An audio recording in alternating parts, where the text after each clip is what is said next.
Bom dia, senhores. Estou aqui para poder manifestar a minha indignação, o meu repúdio ao Senado Federal, aos que se dizem representantes do povo, aqueles que foram eleitos por um processo dito democrático e que, na verdade, defendem apenas os próprios interesses. Vivemos num país onde eu tenho dito, consequentemente, tenho alguns artigos publicados, de instituições incômodas de um não direito. Um país onde o parlamento e o STF suprime liberdades, direitos e garantias. De um lado, um STF que inverte as funções de aplicador da lei, torna-se um legislador, consegue mudar as normas constitucionais e até penais através do que nós chamamos multações constitucionais. Eu expliquei num vídeo anterior o que significa, qual a diferença entre transformações constitucionais e mutações constitucionais. Expliquei os processos que acontecem de forma legítima para que haja uma transformação no texto constitucional. Expliquei também os fenômenos que advêm das ações do judiciário e do parlamento que causam as mutações constitucionais. São mudanças, eu chamo, na verdade, nem de mudança, eu chamo de inserção de direitos normativos que, na verdade, têm a finalidade de revogar de forma alínea um direito já garantido no texto, isto é, de forma virtual, de forma implícita, não tal como vemos na norma positiva, como está descrita, na Constituição da República Federativa do Brasil, no Código Penal, na Carta Internacional de Direitos Humanos, no Pacto São José da Costa Rica, enfim, e demais diplomas. O que nós vemos é o Brasil tomado e dominado por comunistas, por travestidos de direitistas, alguns dos quais estão ao lado de Jair Messias Bolsonaro, que se valeram da projeção, do nome, da popularidade, do respeito que esse parlamentar obteve no Brasil. Podem o chamar do que quiser. Eu reconheço as limitações de Jair Bolsonaro como pensador político, como cientista político. Eu entendo as suas limitações. Mas se tem algo que nós não podemos negar também, é a grandeza do seu caráter, da sua personalidade. Sabe? Que se prove o contrário de sua honestidade no cerne da atividade política. E o que nós vimos ontem foi um golpe, de fato, contra o que eles chamam de democracia. Mas eu disse, nós não vivemos numa democracia. Nós vivemos num estado ditatorial. Eu expliquei, nós vivemos num estado de exceção, um estado soberano cujos sujeitos representativos podem mudar as leis, podem transgredir as leis, podem cometer injustiça para manter a soberania do Estado. Expliquei os pontos de vista, podem criticar, podem julgar. Eu digo, Carl Schmitt estava corretíssimo quando falou do estado de exceção. E o que nós vemos aí senão um estado de exceção, onde o judiciário cria leis, ou um STF, né, o Poder Executivo, cria leis, legisla, muda aquilo que está no texto, nos diplomas legais, para favorecer ideologias políticas. Como disse o PT, por mais que não esteja, entre aspas, quem acha que o PT não está no poder, abro aspas.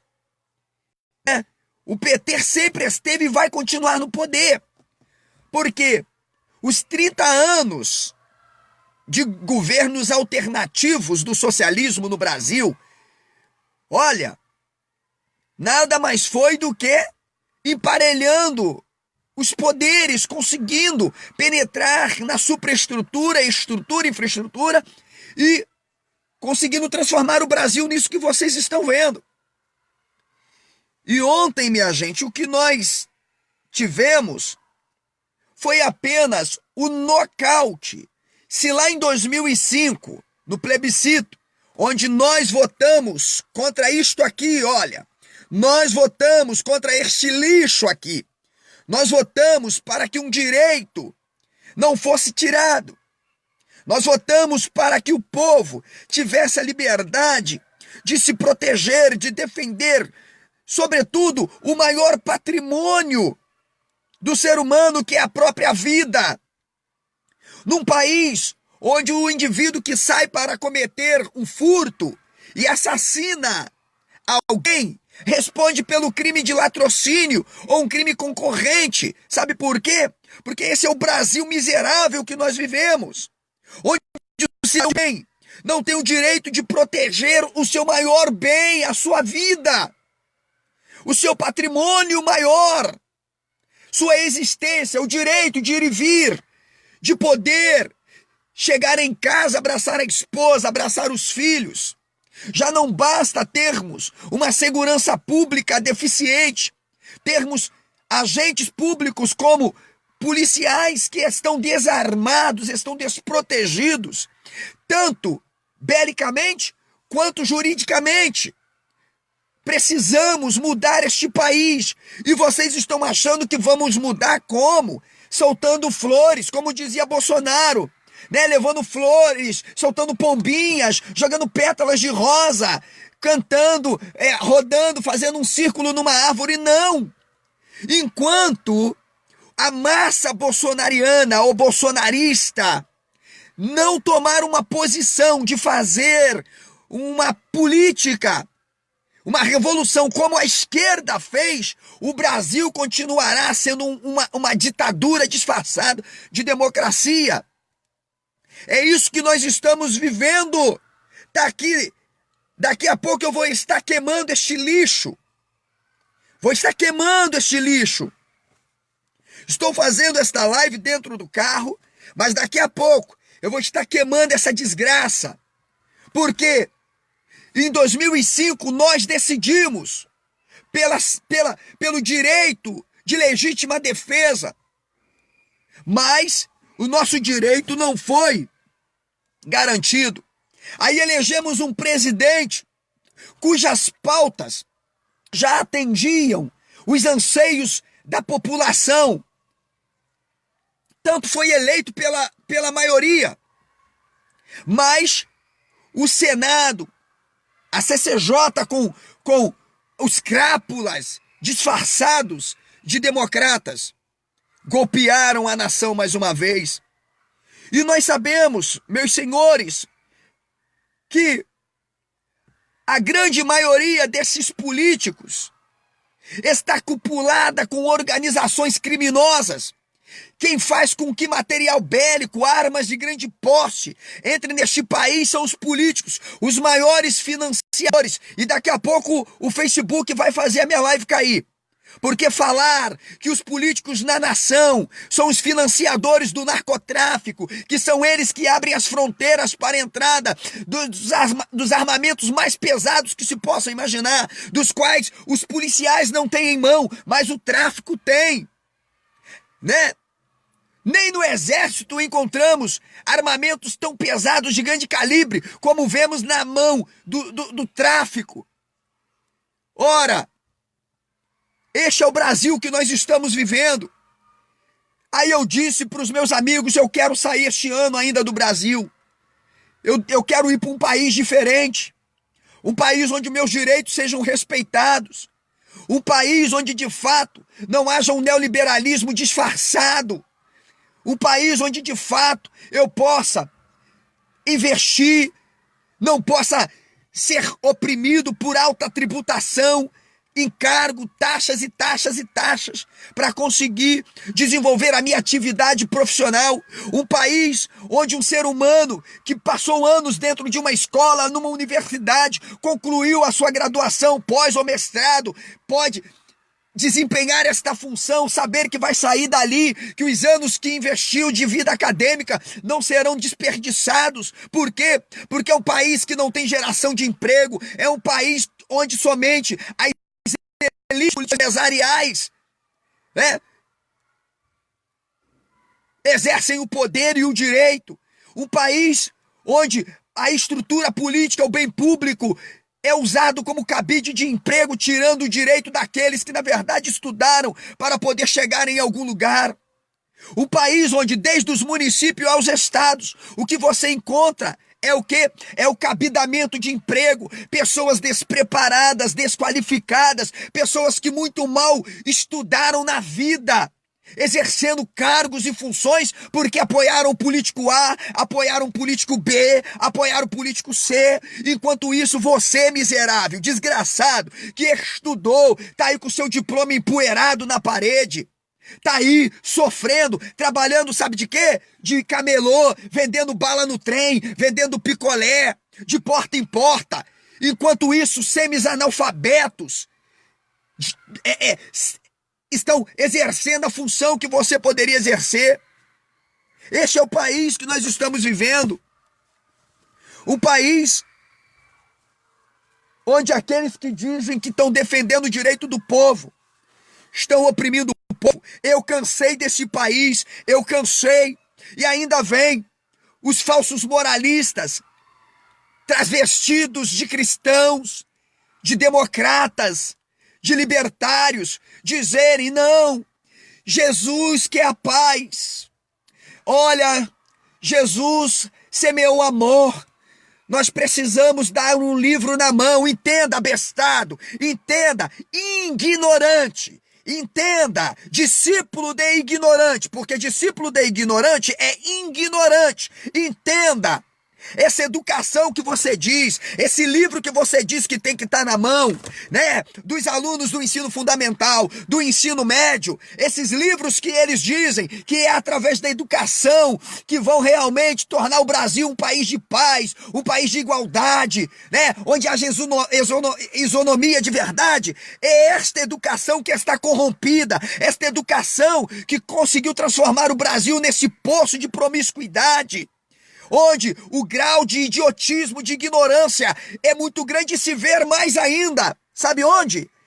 Nas universidades, no academicismo, onde portadores de diplomas não sabem interpretarem um texto de 5 linhas, não conseguem resolver os mínimos problemas, plagiaram artigo científico, plagiaram seus TCCs, suas teses, suas dissertações, tiveram um diploma conferido pelo Estado com autenticação de burros no verso.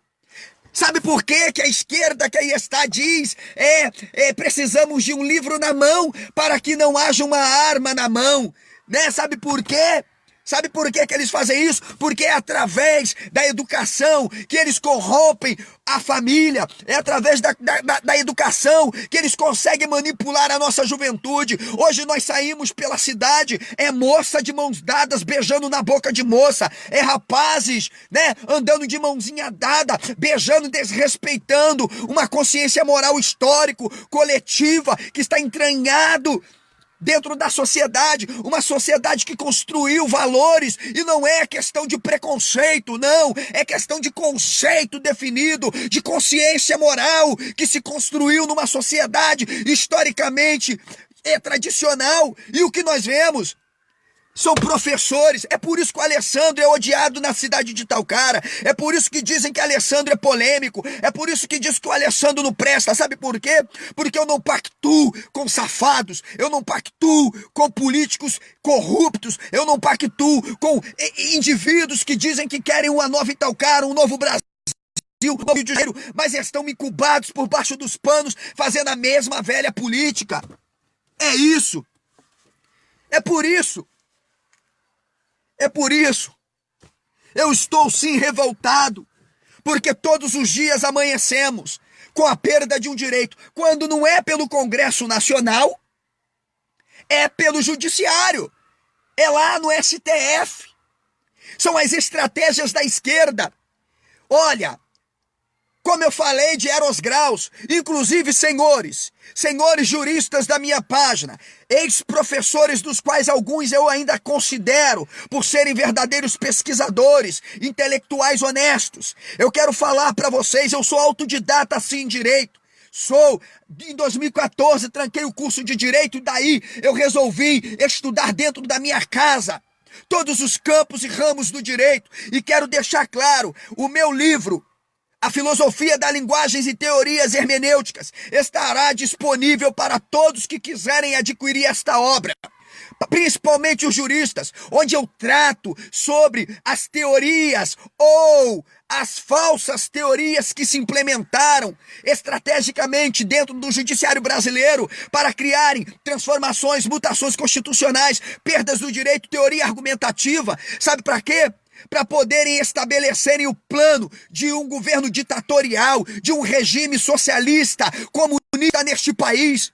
Eu falei do doutor Eros Graus, do ministro Barroso, suas hermenêuticas, seu idealismo hermenêutico, de subjetividade, desconstruindo a norma criada pelo legislador.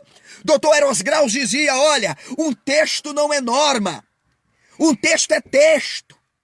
Um texto é lançado fora do seu sujeito criador e, portanto, um texto só tem valor de norma quando mesmo é interpretado por um intérprete autêntico. O valor lhe é conferido através de um intérprete autêntico. Isto é, o judiciário pega um texto que foi criado num momento histórico para direcionar a um fato concreto, a uma situação histórica, e diz que o texto não é norma, é texto. E aí o que vale é a aplicação interpretativa, o julgamento do ministro para determinar uma norma. É isso que vocês viram agora no país, STF criminalizando o medo, porque o que é homofobia?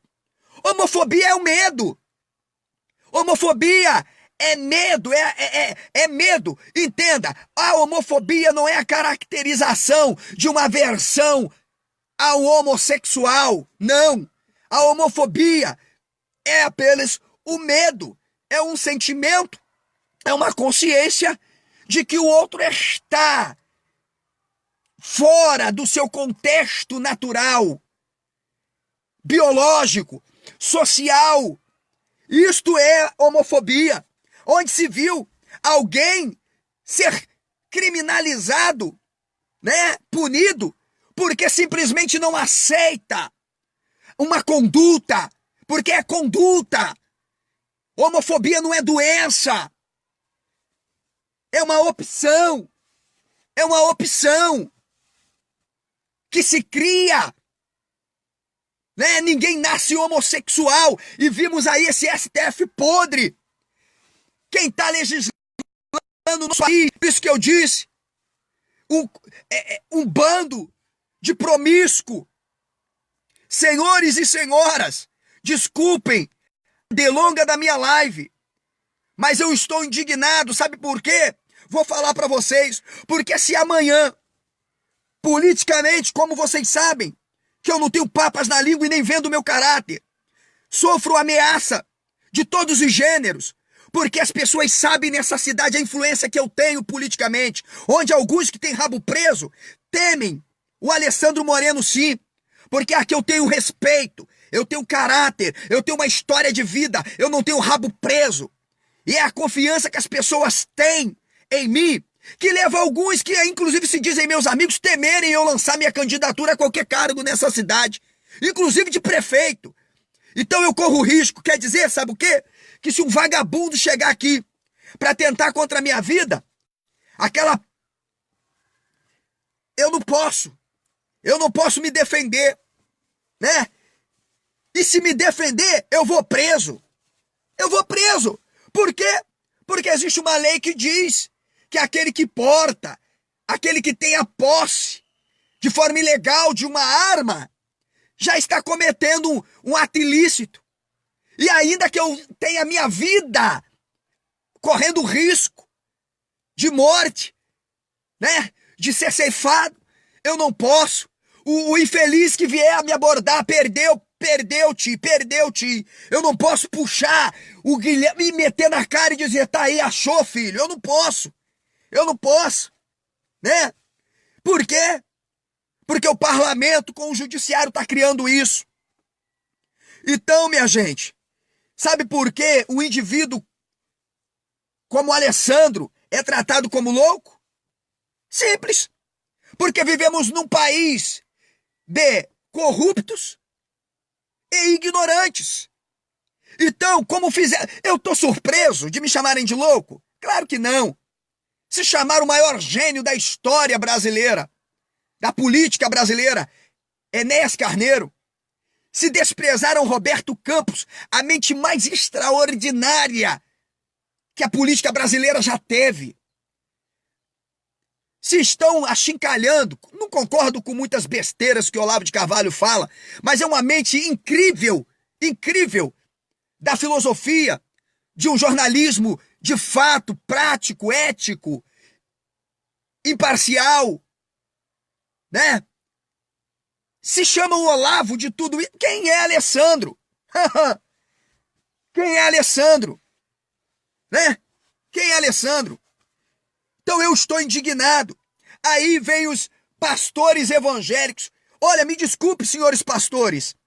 A concepção dos direitos humanos está totalmente distorcida. Por isso, no meu livro eu falo. O meu livro, O Brasil e a Cultura da Imoralidade, que você, cidadão que está aí, pode adquirir, ajudar o meu trabalho de desconstrução do comunismo no Brasil. Apenas R$20 em PDF. Você que está assistindo minha live pode adquirir o meu PDF, O Brasil e a Cultura da Imoralidade. São 145 laudas, onde eu venho arrebentando, traçando críticas e reflexões sobre as 3 últimas décadas, né, da implementação do que eles chamaram redemocratização no Brasil. Você vai ter, se quiser, você que é estudante do direito, da filosofia, da sociologia, até da teologia, o meu livro, que seria a minha tese de doutorado, após o mestrado que eu implementei, que eu tentei, posso encaminhar em PDF para você, custa R$30. A hermenêutica, né? A filosofia da linguagem e teorias hermenêuticas. Uma obra incrível. Eu pergunto, quando eu falo dos advogadozinhos de merda que eu conheço e outros que eu ainda respeito pela idoneidade jurídica, profissional, ainda respeito, mas o que é que esses merdas produziram? Produziram nada, muito mal pegam lá um vademecum, um código penal, um código processual penal, um código processual civil, ficam decorando, pergunta o que esses merdas produziram para mudar o Brasil. Procure o site desses advogados, vocês não veem um artigo publicado, vocês não veem uma tese, uma antítese criada por eles. Não vem. Não vem, sabe por que não vem? Porque a grande maioria, seja de universidade pública ou privada, saíram com diplomas, muitas vezes, alguns com carteira da OAB, comprada.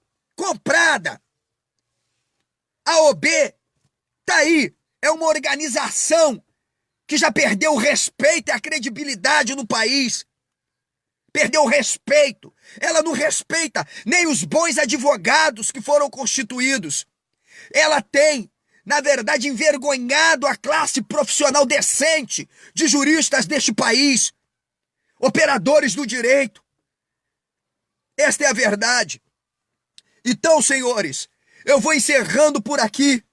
Peço sinceras desculpas a vocês. Quem está falando aqui é um homem de bem, pai de família, ex-cortador de cana, operário da construção civil, que tentou por diversas vezes construir uma vida de empreendedorismo, sabe? De luta para poder chegar, pelo menos, a uma vida decente e digna. Mas o que nós vemos neste país, simplesmente, são instituições incômodas de um não direito. O nome dessa merda aqui, ó, essa merda, esse lixo, não deveria ser Estatuto do Desarmamento, mas Estatuto de um não direito. É o nome que isso aqui tinha que ter. Estatuto de um não direito. Fiquem todos com Deus. Salve Deus esta nação. Porque se tudo correr bem, gente, compre meu material, compre meu PDF, compre meus livros em PDF e e-books. Me ajudem a sair do Brasil. Porque só assim eu conseguirei ter uma vida mais digna, uma vida mais tranquila, poder investir realmente naquilo que eu tenho sonhado para alcançar outras pessoas que desejam, de fato, ter uma vida feliz.